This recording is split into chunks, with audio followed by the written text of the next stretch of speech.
The traditional public schools are not serving that smaller percentage of our children and our families in an adequate way. And I'm not making this up. One of the things that we've provided for you today, we worked real hard to get this in your hands today, is a brief on the scope of the achievement gap in Kentucky. And if you weren't familiar with those numbers before, those numbers are extraordinary. There are no ifs, ands, or buts about it. The traditional public school system in our Commonwealth is failing to provide an adequate education for children of color and economically disadvantaged children. That's true when you look at the numbers across the state. That's true when you look at the numbers in Jefferson County. That's true when you look at the numbers in Fayette County. Often when I'm here, I talk about Jefferson County. Today, I want to talk about Fayette County. The achievement gap in Fayette County is extraordinary. Extraordinary. If you take a look at some of these numbers, for those of you who have the document that we shared with you, I'm talking about figure number 5, where we're looking at elementary school mathematics performance.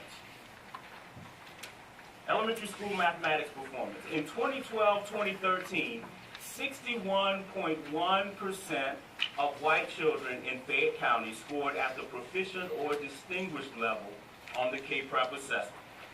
61.1%. That's not a great number by any stretch. But look at the percentage for African American children. 26.9%. 26.9% of African American children in Fayette County in 2012-2013 scored at the proficient or distinguished level. So the only way you can take these numbers and not get fiery mad like I am is if you say to yourself, well, that's just how black kids perform. But that's not just how black kids perform. Our traditional public schools have not met the needs of economically disadvantaged and students of color. Economically disadvantaged students and students of color. And so what we are arguing for is not some panacea. What we are saying is for children, for families that have not been served, and these data are clear, they have not been served well, that we have to provide alternative options for families. The last comment I'll make is the question that we typically get in these types of conversations, well, if we allow charter schools in Kentucky, and those dollars do in fact follow the children from the traditional public school to the charter school, then what about the traditional public school district that loses those funds? Well, I'd say two things. One, for most of us in this room, we already have choice. The truth is, for most of us in this room, as Lynn said, if we're unhappy with the services our children are receiving in a traditional public school, we pick them up and we move them somewhere else. That's middle class privilege. That's the privilege of affluent people, of professional people, people with means. Poor people can't do that.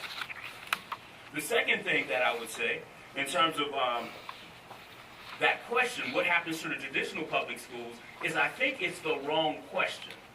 The question shouldn't be what happens to the traditional public schools if we allow additional public school options. The question should be what happens to those children if we don't provide them with alternative options. What happens to those children, those African American, economically disadvantaged Latino children, if we don't provide them options that can better meet their needs? See, I think we've gotten to the place where we're more interested in defending institutions that don't serve children well than we are in defending children.